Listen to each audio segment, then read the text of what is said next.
دوستو، خوش نصیب میاں بیوی کون ہوتے ہیں؟ ارشاد فرمایا، یہ اللہ تعالیٰ کی مہربانی ہوتی ہے کہ کسی بیوی کو اللہ سے ڈرنے والا خاوند مل جائے۔ اسی طرح وہ خاوند خوش نصیب ہے جس کی بیوی نیکی میں تعاون کرنے والی ہو۔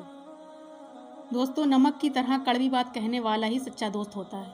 میٹھی باتیں کرنے والا ہمیشہ چاپلوس ہوتا ہے، کیونکہ تاریخ گواہ ہے کہ نمک میں کبھی کیڑا نہیں لگتا اور میٹھی چیزوں میں کیڑا لگ جاتا ہے۔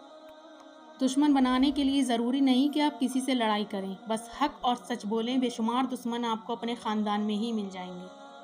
عورت کوئی بھی ہو، رشتوں میں ملاوٹ پسند نہیں کرتی۔ وہ جس سے بھی پیار کرے گی اس کی حرکت کو ہمیشہ نظروں میں رکھتی ہے، لڑتی ہے، جھگڑتی ہے اور اپنے ہونے کا احساس دلاتی ہے، مگر شراکت کبھی برداشت نہیں کرتی۔ وقت، موسم اور لوگ سب کی ایک ہی فطرت ہوتی ہے دوستو۔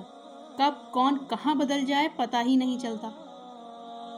ہمیشہ اپنی چھوٹی چھوٹی غلطیوں سے بچنے کی کوشش کرو، کیونکہ انسان پہاڑوں سے نہیں پتھروں سے ٹھوکر کھاتا ہے دوست۔ کچھ لوگوں کو ہم دل میں جگہ دیتے ہیں، لیکن وہ یہ ثابت کر دیتے ہیں کہ وہ جوتے کی نوک پہ رکھنے کے بھی قابل نہیں تھے۔